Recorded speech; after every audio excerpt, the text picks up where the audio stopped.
সুপ্রিয় ছাত্রছাত্রীবৃন্দ, আসসালামু আলাইকুম। নবগ্রাম ইনস্টিটিউট ডক্টর শহীদুল্লাহ কলেজের অনলাইন ক্লাস থেকে আমি তোমাদের স্বাগত জানাচ্ছি। মমতাজ পারভীন, তোমাদের রসায়ন শিক্ষক। আজ আমি একাদশ শ্রেণীর ক্লাস নিয়ে আলোচনা করব। গতদিনে আমি একাদশ শ্রেণীর দ্বিতীয় অধ্যায় মৌলের বর্গায়িত ধর্ম ও রাসায়নিক বন্ধন এই অধ্যায়টি শুরু করেছিলাম এবং তারটা আমি তোমাদের পড়িয়েছিলাম এবং পর্যায় সারণীতে মৌলগুলোর বিভিন্ন ব্লকে যে ভাগ করা হয়েছে SPD F এই সমস্ত ব্লকগুলো আমি আলোচনা করেছিলাম। এর মধ্যে ডি ব্লক মৌলের মধ্যে একটি আছে অবস্থান্তর মৌল, এটা আমরা বলেছিলাম কাকে বলে। অবস্থান্তর মৌল কি? যে অবস্থান্তর মৌল সেগুলোই যে সমস্ত ডি ব্লক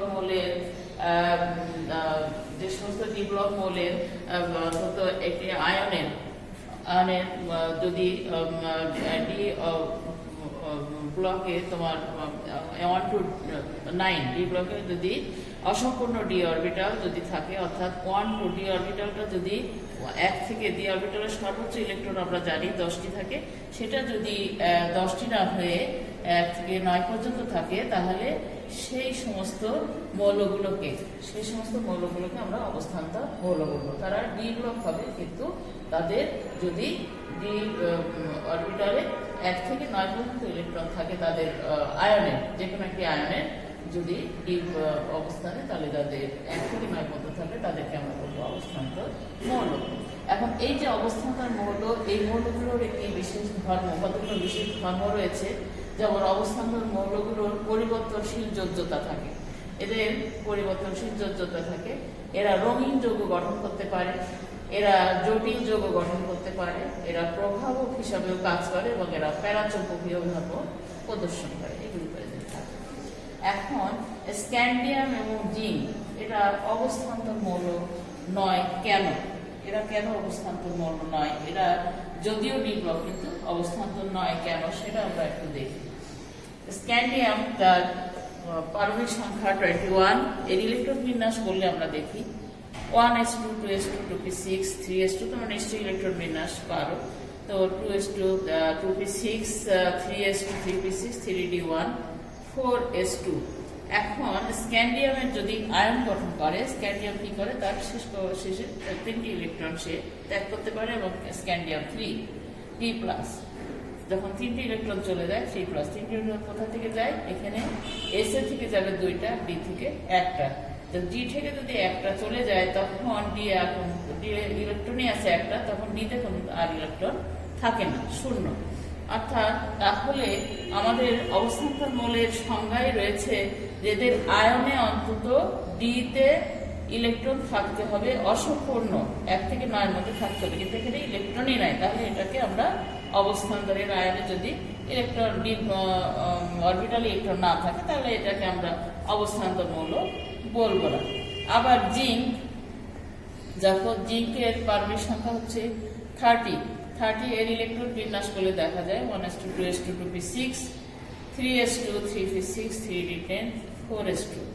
তো জিঙ্ক কয়টা ইলেকট্রন পাবে? 2টি ইলেকট্রন ত্যাগ করে জিঙ্ক 2+ আয়ন তৈরি করে এবং সেখানে দেখা যায় এই 2টি ইলেকট্রন চলে গেলে জিঙ্কে কিন্তু কয়টা থাকে? 3d তে থাকে 10টি ইলেকট্রন, অর্থাৎ এর ম্যাক্সিমাম তার ক্যাপাসিটি ইলেকট্রন হচ্ছে 10। তাহলে এখানে সম্পূর্ণ থাকছে, কিন্তু এখানে আয়নে ডি ব্লকের ডি অরবিটাল ইলেকট্রন অসম্পূর্ণ থাকতে হবে, কিন্তু এটাও দেখা যাচ্ছে অবস্থান্তর মৌলের সংজ্ঞার সাথে এটা মিলছে না। তাহলে এটাকেও আমরা বলতে পারবো না অবস্থান্তর মৌল। তাহলে এখন দেখা যাচ্ছে যে স্ক্যান্ডিয়াম এবং জিঙ্ক ডি ব্লক হওয়ার সত্ত্বেও এরা কিন্তু অবস্থান্তর মৌল নয়।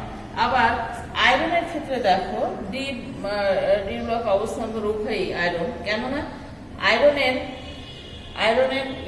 পারমাণবিক সংখ্যা হচ্ছে 26, এটাকে ইলেকট্রন বিন্যাস করলে 1s2 2s2 2p6 3s2 3p6 3d6 এবং 4s2।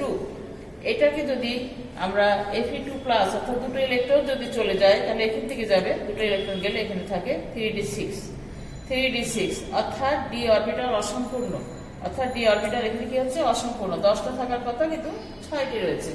আবার এখানে যদি আয়রনের আরেকটি ইলেকট্রনও চলে যায় আমরা জানি এটা পরিবর্তনশীল যোজ্যতা প্রদর্শন করে, অর্থাৎ 2+ হতে পারে 3+ এটা হতে পারে।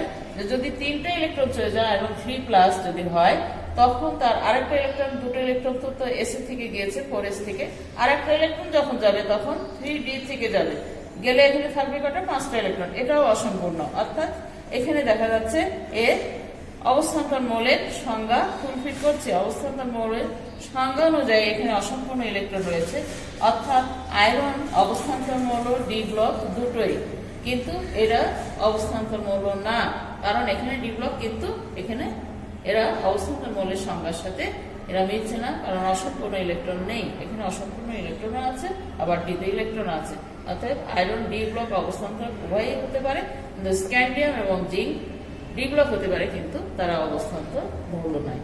এই প্রশ্নগুলি যদি আসে তোমরা অবশ্যই এটা উত্তর তোমরা করতে পারে। গতদিন বোধহয় আমি একটু দিয়েছিলাম, আজকে এটি ব্যাখ্যা এইভাবে যদি লেখো তাহলে তোমরা অবশ্যই খুব ভালো নাম্বার পাবে। তো এখন আমরা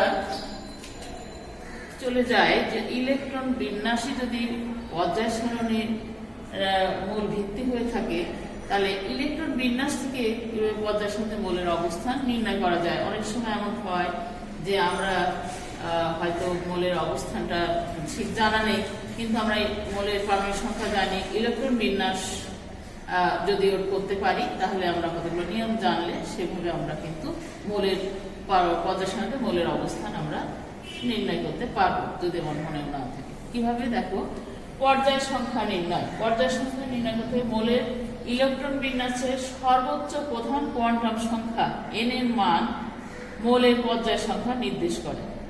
যেমন সোডিয়াম এর পারমাণবিক সংখ্যা 11, এর ইলেকট্রন বিন্যাস করলে আমরা দেখবো 1s2 2s2 2p6 3s1।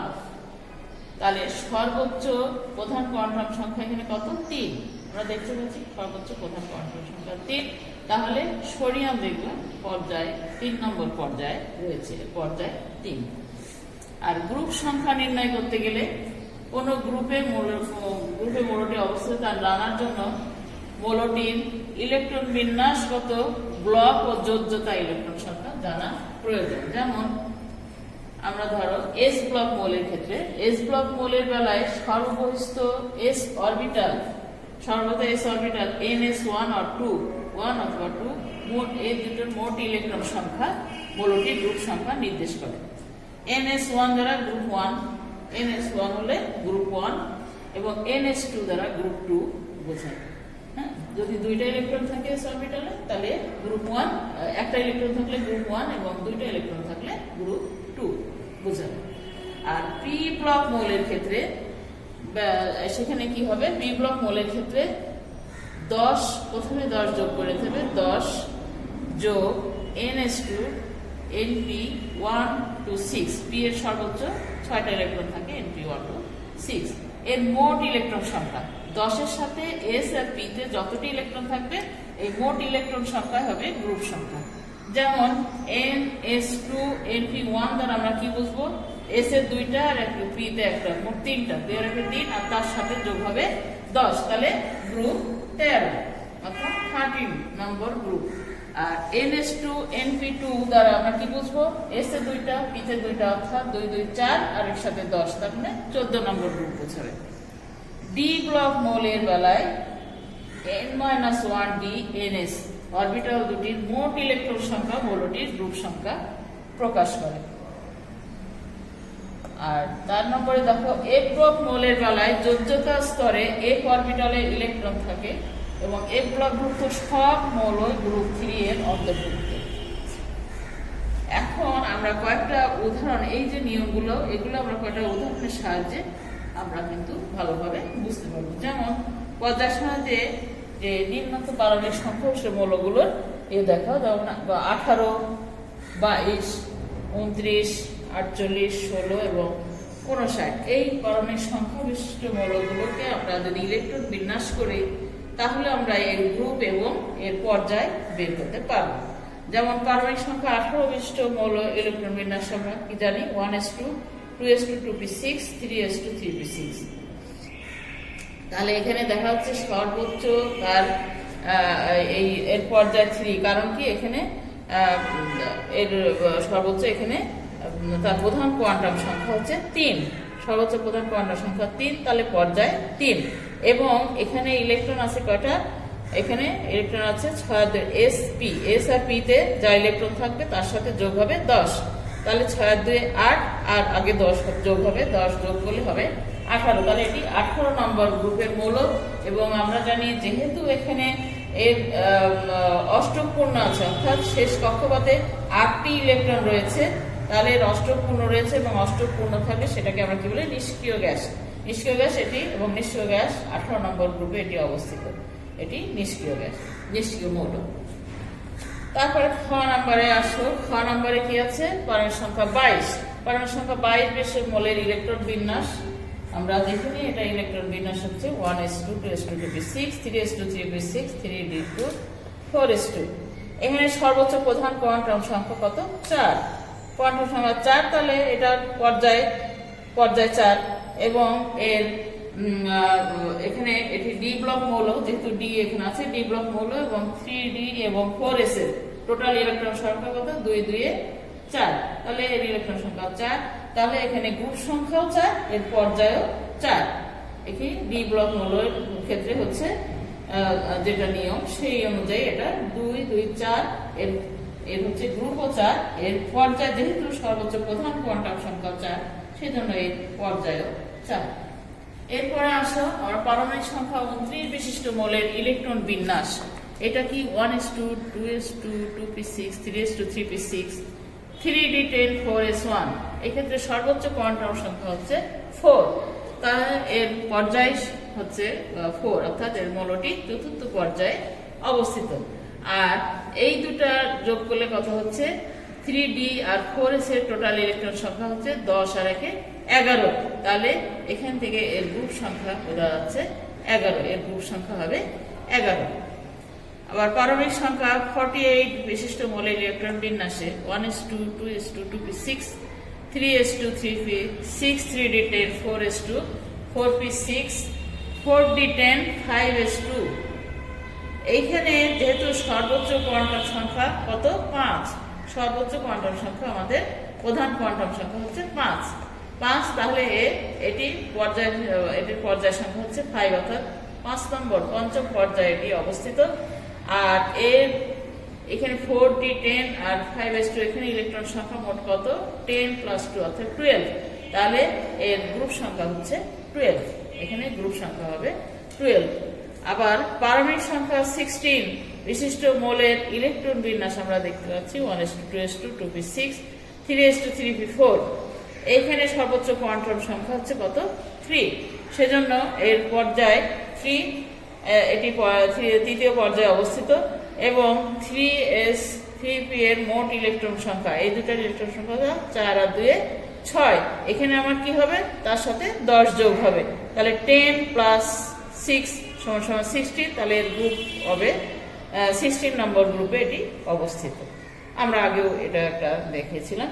তারপরে 4 নম্বরে দেখো পারমাণবিক সংখ্যা 59 বিশিষ্ট মৌলের ইলেকট্রন বিন্যাস 1s2 2s2 2p6 3s2 3p6 3d10 4s2 4p6 4d10, তারপরে 4f3, তারপরে আর আছে 5s2 5p6 6s2। তাহলে সর্বোচ্চ কোয়ান্টাম সংখ্যা প্রধান কোয়ান্টাম সংখ্যা কত? 6, তাহলে কোয়ান্টাম সংখ্যা 6 হয়, এটি ষষ্ঠ পর্যায়ে অবস্থিত। এবং এখানে আমরা দেখতে পাচ্ছি এখানে f অরবিটালে দেখো তো অসম্পূর্ণ f অরবিটাল রয়েছে, অসম্পূর্ণ f অরবিটাল, এখানে আছে 3টি ইলেকট্রন। অসম্পূর্ণ f অরবিটাল থাকে সেটাকে বলা হয় অন্ত অবস্থান্তর মৌল, তাহলে এটি একটি অন্ত অবস্থান্তর মৌল। এবং যেহেতু এই অরবিটাল 3টি ইলেকট্রন রয়েছে, সেখানে গ্রুপ সংখ্যা হবে 3। তাহলে এভাবেই আমরা কিন্তু মৌলের ইলেকট্রন বিন্যাস যদি আমরা করতে পারি, তাহলে কিন্তু মৌলের অবস্থান আমার মুখস্থ করার কোনো দরকার নেই। আমরা এই নিয়মগুলো যদি জানি, তাহলে যে কোনো মৌলের ইলেকট্রন বিন্যাস থেকেই আমরা কিন্তু পর্যায় সারণীতে তার অবস্থান আমরা এইভাবে নির্ণয় করতে পারবো।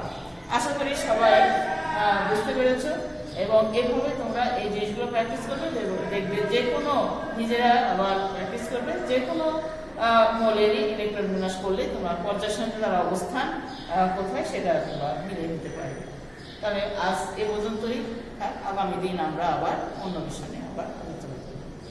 ভালো থেকো সবাই, অনলাইন ক্লাসের সাথে থাকো, শুভকামনা সবাই, আল্লাহ হাফেজ।